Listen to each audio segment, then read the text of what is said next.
Hawkeye and WandaVision. Probably some of the best Marvel storytelling we've gotten in quite a long time. But the real question is, which one's better? In case you haven't read the video's title or seen the thumbnail, then you'll be shocked to hear that, in my opinion, Hawkeye is the best Marvel Disney Plus series, beating out WandaVision and all the other shows.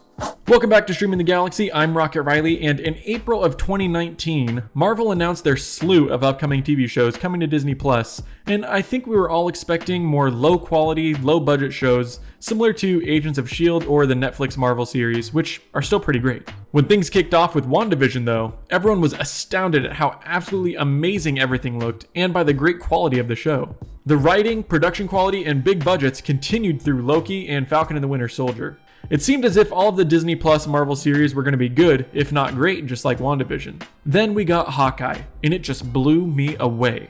By the way, spoiler warning if you haven't seen Hawkeye or WandaVision. Now, let's dive into all of the things that were similarly great on both shows. First of all, I just want to applaud the writers of both series for their ability to make us truly care about all of the new characters added to the shows, as well as deepening our understanding of already well-established characters. For instance, WandaVision made us actually care about Wanda's kids and their struggles, and it pulled everyone deep into an Agatha Harkness craze. And Hawkeye made us care about one of my favorite new characters, Kate Bishop. They do a great job of setting up all the new characters' motivations, as well as why we should care about them. Also, the writers were able to take more time with Wanda and Hawkeye to further develop their characters, since neither of them had gotten much screen time before their respective shows. Next, I think it goes without saying that both series have an amazing production quality, rivaling even billion-dollar films like Avengers and Spider-Man. In behind-the-scenes documentaries, you can tell that these Disney Plus projects take the same or more time and effort to create than big box office releases. Both WandaVision and Hawkeye also bring us completely new and unique concepts we've never seen before.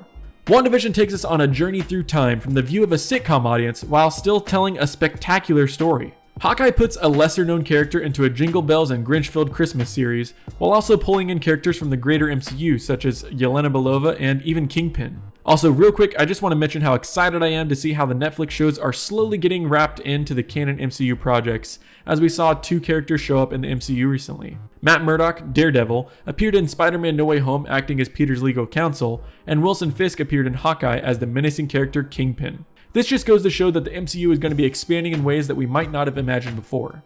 Okay, now back to the main topic of the video.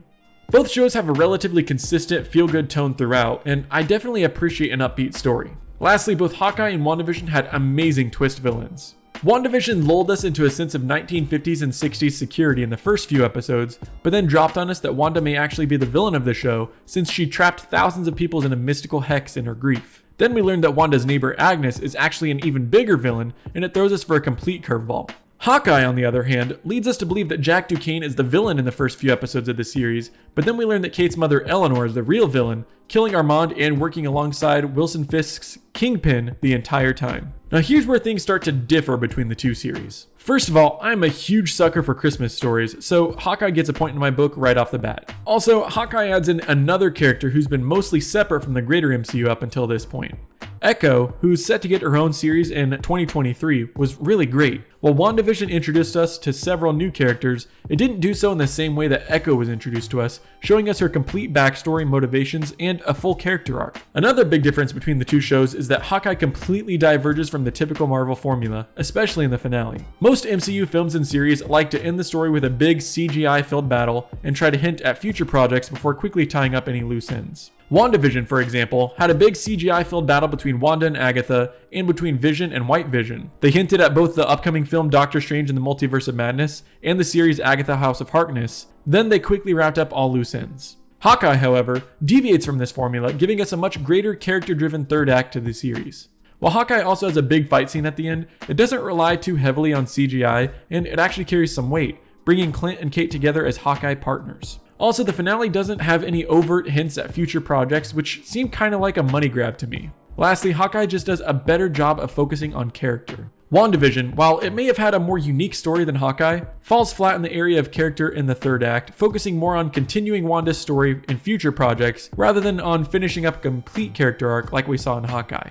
Overall though, both Hawkeye and WandaVision are some of the best Marvel stories we've seen in a long time. Hawkeye barely beats out WandaVision on just a couple of points which actually make a pretty significant difference in the show's finished quality. If you were looking for a complete recap of the Hawkeye timeline after watching the show, then check out this video. Also, don't forget to subscribe and like this video, and from everyone here at Stream in the Galaxy, thanks for watching.